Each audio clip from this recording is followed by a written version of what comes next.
Nah, iblis ini dulu adalah anak dari Raja Jan.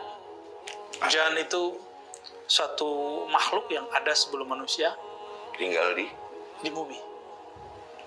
Mereka bersama dengan makhluk-makhluk purba. Jadi dulu sudah ada makhluk purba, Bang Dik. Dan itu mereka lebih tua dari kita. Ikan purba, dinosaurus ya, yang kita katakan sekarang ya kakek moyangnya komodo itu ya, atau kadal itu kan dulu sudah ada. Dan mereka sudah ada sebelum kita. Itu masalahnya ya. Jadi mereka sudah ada sebelum kita.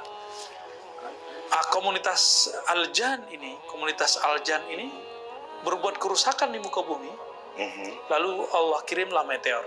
Maka meteor itu bukanlah cerita evolusi, itu memang terjadi. Lalu banyak dinosaurus yang mati, pohon-pohon hancur. Nah, sebagian mereka yang berkekuatan hebat itu lari ke awan. Yang hebat, yang punya sayap. Jadi Banul Jan yang punya sayap, raja-rajanya Jan. Mereka yang tidak, mereka lari ke pohon-pohon, lari ke batu-batu, ke gunung-gunung, ke air, ke laut. Jadi jangan heran, ini bukan cerita dongeng, ini memang ada dalam riwayat Imam Al-Hakim. Ke pohon-pohon yang tertentu itu tempat tinggalnya mereka. Dan nggak usah takut, biasa aja. Kita punya orang tempat tinggal, dia punya tempat tinggal, biasa aja toh. Buya, jadi saya ingat pohon bambu, Buya. Kenapa pohon bambu suka dibilang itu tempat iblis dan lain-lain? Enggak, bukan tempat iblis, Banul Jan. Apa itu, Buya? Keturunan Jan. Jan itu keturunan disebut jin. Biasa aja, Bang Dik. Ke rumah saya deket itu, Buya. Rumah saya deket pohon bambu, Buya. Bagi Buya biasa aja, bagi saya udah dekat. Ya, saya kan besarnya juga di rumah begitu.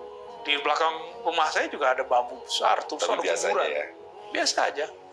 Dan nggak pernah ketemu kecuali cuma sekali aja. Berarti ketemu ya. Oke. Ketika terjadi kerusakan luar biasa karena meteor itu, Allah mengutus Sayyidina Jibril untuk menyelamatkan putra Bani Jan itu, putra Raja Jan. Dari situlah kemudian dididik, diajarkan al-Ismul Azam. Ismul Azam itu kan nama-nama Allah yang agung. Jika berzikir dengan nama itu, maka doa-doa kita tembus. Salah satu doanya ya Rab itu doanya iblis. Kan iblis ketika berdoa, ya Rab anzirni ila yaumi yub'atsun, tangguhkan hidupku sampai hari kebangkitan. Maka ya Rab itu bagian dari nama agung. Maka kita berdoa ya Rabbana, ya Rabbi, subhana rabbiyal azim. Jadi Rabb itu nama yang luar biasa, Bang Dik. Iblis meminta dengan kata Rabbi, Allah langsung terima. Masa kita minta nggak Allah terima? Berarti keyakinan kita kepada Allah kalah dibandingkan iblis.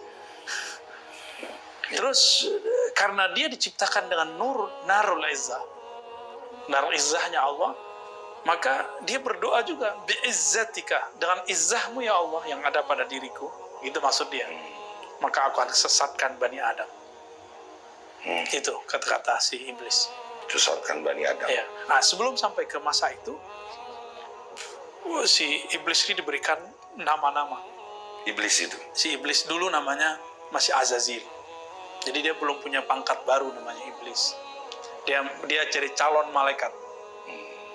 Azazil ini diizinkan kemudian berzikir, sehingga kalau malaikat itu kemuliaannya berdasarkan zikirnya, dan itu menandakan nanti sayapnya.